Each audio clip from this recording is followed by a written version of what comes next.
بسم الله الرحمن الرحيم. مشاهدينا السلام عليكم ورحمة الله وبركاته، وأهلا بكم في هذه الحلقة.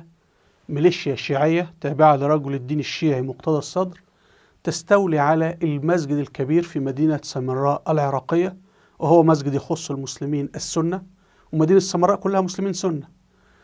قامت هذه الميليشيا بالاستيلاء على المسجد وتغيير اسمه إلى صاحب الأمر، أي المهدي الشيعي الذي يقولون أنه هو تحت الأرض منذ 1200 سنة ولا أحد يعرف أين هو.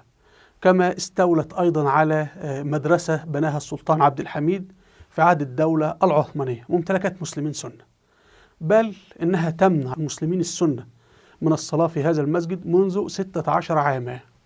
وحكومة العراق، وهي حكومة شيعية، لم تتحرك ولم تتخذ أي إجراء، بل هي التي ترعى هذا. والجيش العراقي هو جيش شيعي، والشرطة العراقية شرطة شيعية، ولا فيه احترام الأديان، ولا أمريكا أصدرت بيان، اعتبروها كنيسة. تخيلوا لما الرئيس التركي أردوغان افتتح مسجد آيا صوفيا للصلاة، قامت كل دول أوروبا وأمريكا وهذا مسجد للمسلمين السنة، والمدينة 100% مسلمين سنة، فقاموا بالاستيلاء عليه. بل أنه الميليشيات الشيعية استولت على فنادق وممتلكات المسلمين السنة منذ 16 عاما، وتمنعهم من دخول المدينة القديمة كما سنعرض. تعالوا نبدأ ونرى. نبدأ حضراتكم. هذا هو المسجد الكبير، مسجد سامراء الكبير، كما تشاهدون، مسجد المسلمين السنة، المدينة كلها مسلمين سنة. هنا مرقد شيعي، هو مش مرقد شيعي، في شخصين من أحفاد سيدنا علي بن أبي طالب مسلمين عاديين، الشيعة يقولون هم شيعة، مش موضوعنا، كانوا موجودين في هذه المدينة وتوفي عادي وماتوا. لما الشيعة سيطروا على الحكم في العراق في عهد الدولة الحمدانية، قاموا ببناء مرقد. ثم جاءت الدولة الصفوية وسيطرت على سامراء، قامت ببناء قبة ذهبية وكذا يعني، وقالوا هم شيعة، وليس لهم أي مؤلفات ولا كتب، ولم يتركوا أي شيء أصلا يعني. هنا على الخريطة مدينة سامراء، هي كما نشاهد مدينة سامراء هي كانت عاصمة مؤقتة للدولة العباسية، لكن اللي بناها المسلمين الأتراك. اللي حصل أنه الدولة العباسية جاءت بالجنود الأتراك من آسيا الوسطى إلى بغداد، وبعد ذلك بنت عاصمة جديدة اللي هي سامراء، وأصبحت عاصمة الدولة. طبعا اللي حصل من باب التاريخ يعني أنه أيضا الدولة الأموية جاءت بالجنود الأتراك وجعلتهم في ثغور الشام، ثم أرسلتهم بعد ذلك لفتح الأناضول، يعني فتح قيصري وبعض المدن. وأنا بإذن الله إن شاء الله سأذهب لهذه الأماكن وأصور لكم قبور الجنود المسلمين الأتراك اللي فتحوا، وبعضهم كان قادة في عهد الدولة الأموية. وبعد ذلك السلاجقة أكملوا الفتح. الآن يجري في تركيا عملية تزوير التاريخ، من جعل الأناضول مسلما. فاللي جعل الأناضول مسلما الدولة الأموية والدولة السلجوقية. الناس بتوع الخرافات والكلام التافه، وأنا وجدت في تعتيم على العلماء الأتراك الحقيقيين المسلمين، مثل الإمام الذهبي، الإمام ابن مبارك، كل هؤلاء لا يذكرون بحرف في كتب التعليم التركية، أئمة علماء مسلمين كبار أتراك، لكن لا يذكرون. المهم، وقاموا ببناء هذا المسجد الضخم اسمه مسجد الملوية. طبعا هذا المسجد مئذنته ارتفاعها 50 متر، وبناء هذا المسجد الضخم اللي يتسع ل 80,000 مصلي. طبعا هذه المدينة كلها أساسها مسلمين سنة، أتراك وعرب يعني، أو المسلمين سنة، لكن ليس فيها شيعة على الإطلاق يعني. طيب، هنا في الBBC عربي تغيير اسم جامع سامراء الكبير إلى صاحب الأمر يثير غضبا واسعا في العراق. أيضا في صحيفة الشرق الأوسط العراق اسم جامع سامراء ينذر بتوتر طائفي. هنا في موقع بغداد اليوم علماء وعشائر سامراء المسلمين السنة، تغيير اسم جامع سامراء يهدد بإثارة الطائفية وعلى الرئاسات التدخل. فيديو، تعالوا نشاهد. بيان استنكار من أهل سامراء بخصوص تصرفات إدارة العتبة العسكرية بتغيير اسم الجامع الكبير في سامراء. تفاجئنا الجهة المسؤولة عن إعمار العتبة العسكرية بتغيير اسم الجامع الكبير في سامراء محاولة للاستحواذ عليه، وقد حذر رسولنا الكريم صلى الله عليه وسلم من اغتصاب الأرض، فكيف باغتصاب بيوت الله تعالى؟ والميليشيات الشيعية موجودة في قلب سامراء منذ 16 عاما تحت حجة إن هم بيحموا القبر، وسيطروا على الفنادق، سيطروا على العقارات، اغتصبوا البيوت بتاع الناس، يعني بيوت المسلمين السنة طردوا منها، محلاتهم، عقاراتهم، كل شيء، وجالس فيها الميليشيات المسلحة باغتصاب، لا بإيجار ولا بأي شيء، ويقولون للمسلمين لن نسمح لكم بالعودة لممتلكاتكم. تعالوا نشاهد شهادات بعض المسلمين السنة. مغلق أكثر من 3000 محل، 45 فندق، كلها مغلقة للأسف. كنت أتمنى أشوف مكان جيد يستقبلون به الزوار، يعني الزوار من يجون غير ينامون بمكان يردون يرتاحون. زين ليش مغلق؟ شنو السبب؟ أتمنى الزيارة القادمة المحلات تنفتح، الفنادق ترجع. هنا حركة مهمة لازم تكون بخدمة الزوار. زين ليش هيجي؟ شنو السبب؟ هنا صورة جوية لمدينة سامراء من عهد الاحتلال الإنجليزي، يعني كانت صورة بالطيارة. هنجد أن سامراء مقسومة قسمين: سامراء القديمة اللي هي كانت عاصمة الدولة العباسية، وهذه الميليشيات الشيعية استولت عليها، وفيها فنادق وفيها سياحة وفيها مباني. وسامراء اللي هي في العصر العثماني، هنا المسجد الكبير اهوت اللي الشيعة استولوا عليه هذه الأيام، وهنا المرقد اللي الشيعة بيقولوا إنه شيعي. وأيضا جرى الاستيلاء من قبل الميليشيات الشيعية على كل الفنادق والمساكن الموجودة في هذه المنطقة بالقهر وبالغصب. انظروا حضراتكم لسامراء القديمة، هذا المسجد الأثري اللي بني في عهد الدولة العباسية عمره 1200 سنة. كل المنازل الموجودة حوله كلها الميليشيات الشيعية استولت عليها، لأنه أمريكا للأسف لا تتحدث إلا عن تهجير المسيحيين، تهجير اليزيديين، تهجير مش عارف الشيعة، طب تهجير المسلمين السنة؟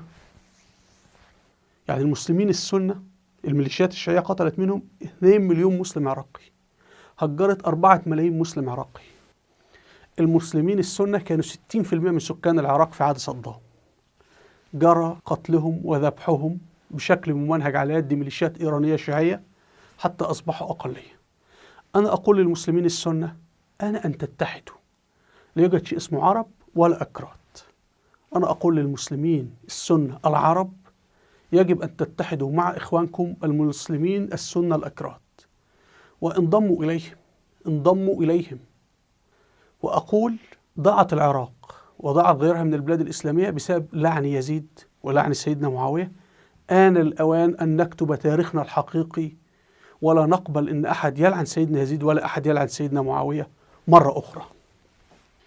هنا حضراتكم طارق الهاشمي نائب الرئيس العراقي السابق، وأيضا هذا طردوه من المنصب، وضعوا نائب رئيس سني، منصب شرفي، حتى أصدروا أمر بالقبض عليه فهرب إلى تركيا.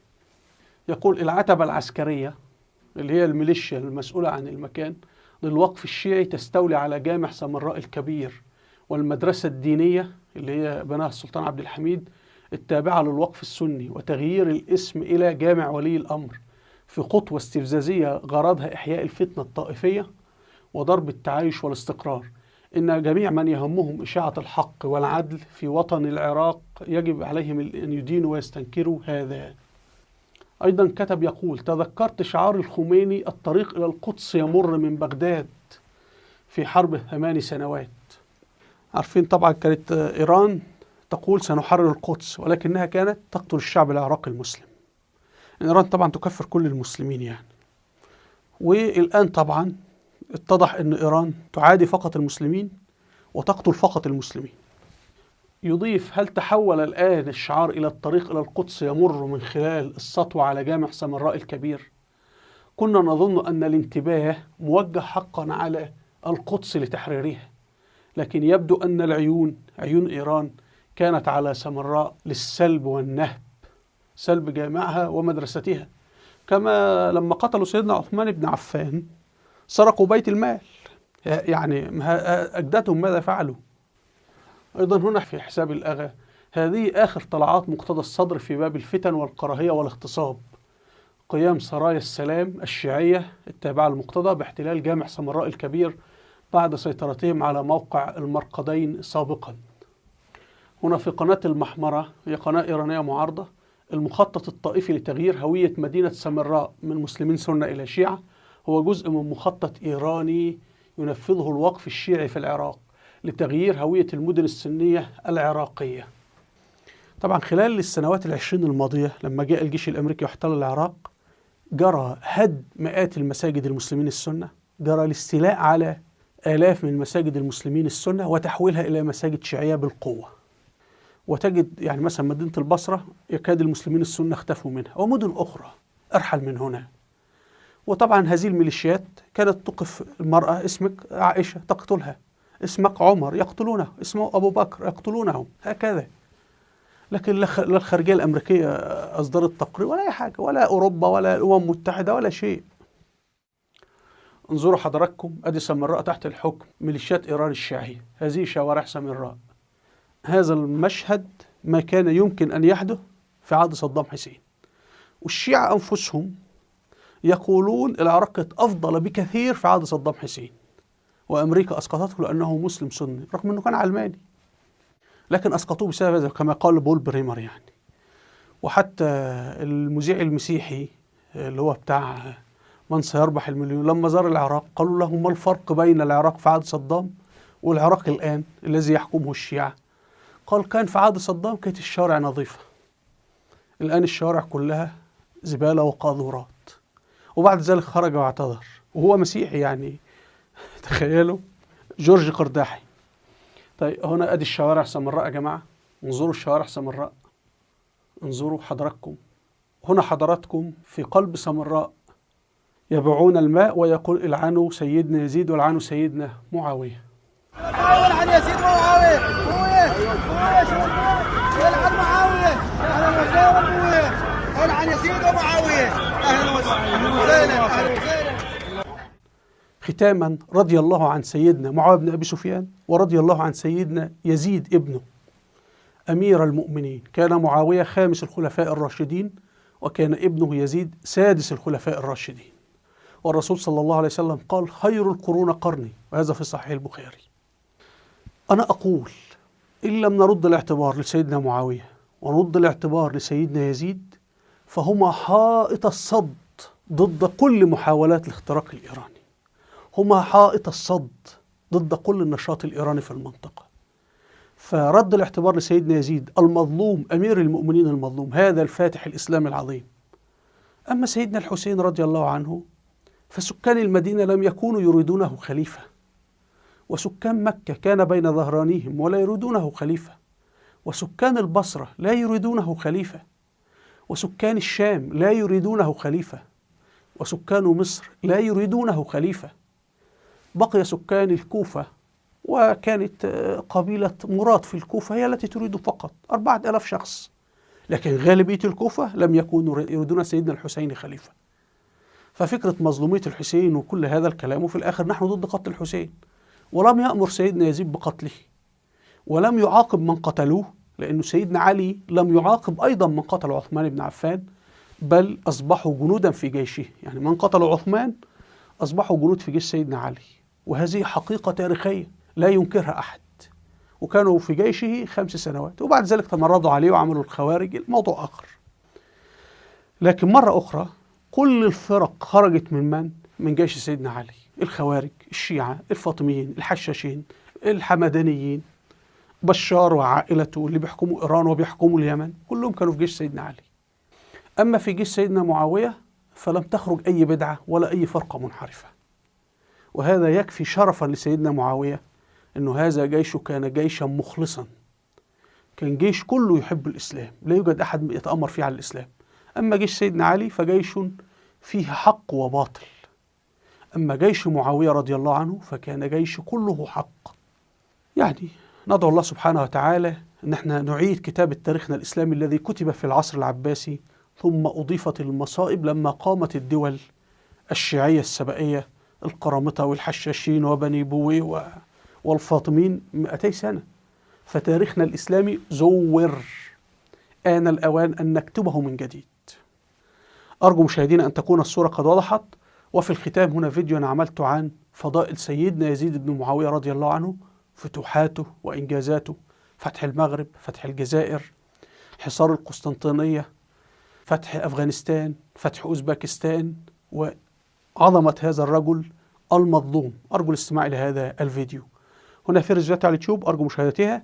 أسفل الفيديو رابط صفحات على الفيسبوك وتويتر، ورابط قناة على التليجرام، أرجو الاشتراك في القناة. وهنا قائمة فيديوهات الوثائقية والتاريخية، أرجو أن تشاهدوها الأئمة في مجال التاريخ. أرجو منكم الاشتراك في القناة بالضغط على هذا الزر. وإلى اللقاء، والسلام عليكم ورحمة الله وبركاته.